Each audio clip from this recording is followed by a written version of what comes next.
বন্ধুরা, তোমাদের কাছে আবার এক নতুন ভিডিও নিয়ে এসেছি। এই যে আমি দুধ গরম করছি সকালবেলা। আমি চান হয়ে গেছে, দুধ বসিয়ে দিয়েছি। এবার দেখুন আজকে কি সবজি হবে। এই তোমাদের দাদা লাউ ডাঁটা নিয়ে এসছে, টমেটো, আমের চাটনি হবে, কুঁদরি, শসা এসব নিয়ে এসছে। আর এনেছে এই যে মাছ এনেছে, এটা হচ্ছে প্লাস্টিকের ভিতরে আছে। এবারে এটা ধোবো। এবারে আমি চাটনি করবো আমের। তার জন্য এই যে মেথি পাতা, তেজপাতা, শুকনো লঙ্কা দিয়েছি, তেল দিয়েছি।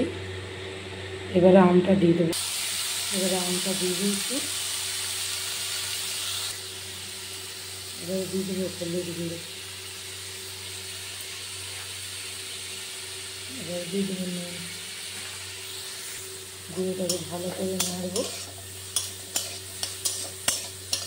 এবারে আমি এটাতে গুড় দিয়ে দেবো। এবারে দিয়ে গুড় দিয়ে দিলাম।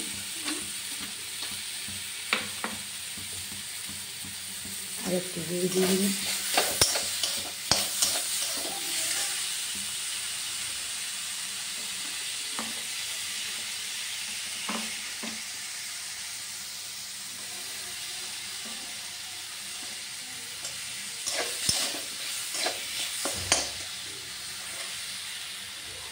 এবার এটা সামান্য পরিমাণে জল দিই, হাতে করে একটু জল দিয়ে দিলাম। এবার ঢাকাটা দিয়ে দেব। এটা 15-20 মিনিট ধরে হতে দেব। বন্ধুরা, আমার চাটনি হয়ে গেছে। এবারে আমি পোস্ত বসাবো। এই দেখো বন্ধুরা, পোস্ত বসাবোটার জন্য পোস্ত বসাবোটার জন্য লঙ্কা দিয়ে দিয়েছি। আমার কাছে ফড়ং নেই, শেষ হয়ে গেছে। মেথি ফড়ং নেই, তাই আমি মেথি পাতা দিয়ে দিয়েছি। এবারে সবজিটা দিয়ে দিলাম। এই যে লাউ ডাঁটা, কুঁদরি, লাউ পাতা, আলু দিয়ে দিয়েছি। এবারে নুন দিয়ে দেবো। এবারে পরিমাণ মতো নুন দিয়ে দিয়েছি। এবার নেড়ে করে ঢাকা দিয়ে দেবো।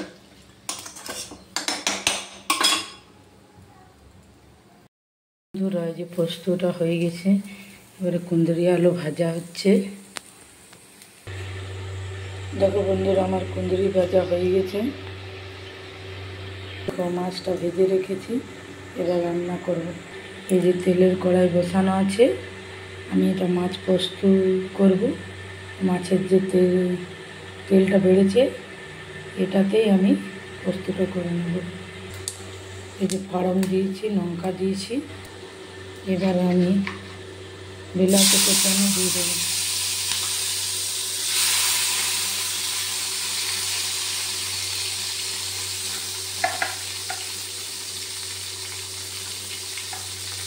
পরিমাণ মতো নুন দিয়ে দেবো। এবারে হলুদ দিয়ে দেবো একটু। এবারে একটু নেড়ে চেড়ে নেবো। এটা আমি কড়াইয়ে ঢেলে নিলাম। এটা জায়গাটা ছোটো। এবারে আমি তেঁতুলের জলটা দিয়ে দেবো।